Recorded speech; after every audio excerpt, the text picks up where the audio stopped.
हमारे नाथ संप्रदाय के बहुत बड़ी संख्या में सिद्ध पुरुष योगेश्वर हुए हैं कालखंड में, वर्तमान में। और अनेकों साधु संतों ने ऐसे स्थानों का अपनी तप साधना का केंद्र बनाया, जिसमें से एक यहाँ पर बाबा पीपलनाथ जी महाराज ने इस स्थान पर अपनी तप साधना का केंद्र बनाया।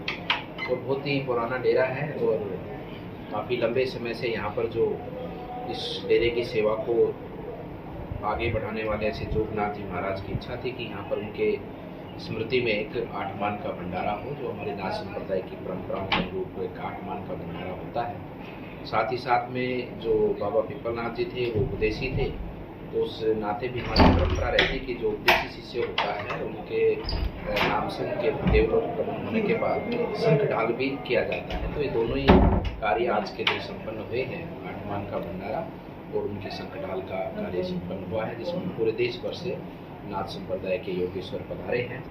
और मुख्य रूप से इस स्थान की देखरेख करने वाले ऐसे हमारे राजा संध्यानाथ जी, जो कि राजस्थान में निवास करते हैं, उन्हीं की देखरेख में ये सारा कार्य संपन्न हुआ है भंडारे का।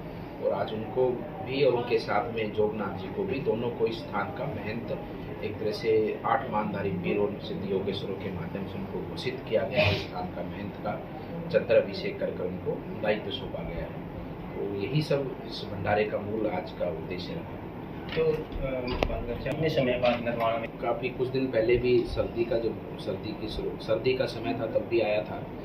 इधर से आना जाना तो चलता रहता है, रुकना कई बार नहीं हो पाता है, लेकिन इधर से आना जाना तो निरंतर जाते आते रहते हैं। बालगंज जी लोग मिले थे, बताया जा रहा है कि आपको रोहतक से टिकट मिलनी थी बीजेपी की, तो क्या कहना चाहेंगे इस बारे में? देखिए, हमारा मठ नाथ संप्रदाय का मठ योगी बाबा मस्तनाथ जी का मठ रोहतक का, जहाँ पर सभी लोग आते हैं, सभी पार्टियों के।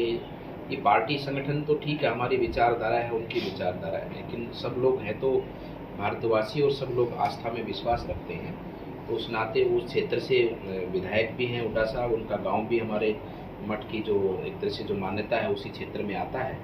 तो वो मेले पे आते हैं, तो मेले के अवसर पर आए थे, ऐसी कोई बात नहीं है। और जहाँ तक रोहतक से चुनाव लड़ने की बात है, तो रोहतक से हमारी कोई इच्छा नहीं, क्योंकि मेरा जो है कि मेरी कर्म भूमि, मेरा सेवा का क्षेत्र जो है कि राजनीतिक रूप से वो राजस्थान का है, अलवर का है। और वहाँ से वहाँ की जनता ने मुझे वहाँ सेवा करने का विधायक के रूप में मौका दिया है, तो मेरा दायित्व बनता है कि मैं उनकी निष्ठापूर्वक सेवा करूँ। आज योगी जी को भी आना था, तो क्या कारण रहा? ये सब चुनाव की व्यवस्था के कारण, क्योंकि पूरे देश भर में चुनाव चल रहे हैं और साथ में यूपी में भी चल रहे हैं, सबसे ज़्यादा सीटें यूपी में हैं, तो वहाँ पर चुनाव की व्यवस्था के कारण उनका नहीं आना हो पाया, लेकिन उनका सानिध्य हम सबके साथ में है। तो काफ़ी समय से आप हरियाणा में, तो क्या लगता है कि बीजेपी का लोकसभा चुनाव को लेकर के क्या है?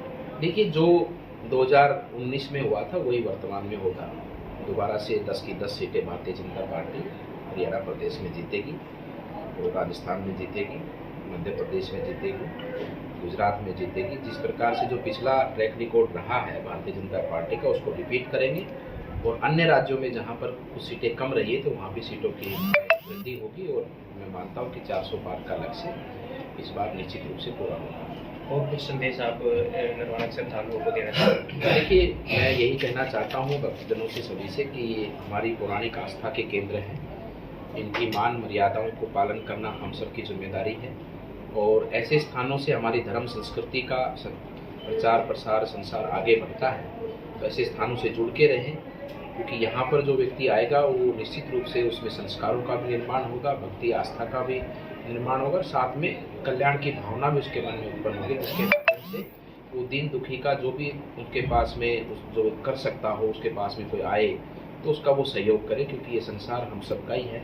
और हम सब लोग मिलकर प्रेम से सब लोग आगे बढ़ें। और विशेष रूप से जो समाज की क्रूरतियाँ हैं, जिसमें मुख्य रूप से नशे की जो आजकल लत युवाओं में पड़ी है, उससे हम किनारा पाएँ, छुटकारा पाएँ, ताकि समाज उन्नति के पथ पर आगे बढ़े। और सब लोग अपनी परंपराओं का, अपने धर्म का सम्मान करते हुए अपने राष्ट्र के लिए हम लोग अपना योगदान दें, क्योंकि ये राष्ट्र ही हम सबका राष्ट्र है, हमारी ही जिम्मेदारी इस राष्ट्र को आगे बढ़ाना है।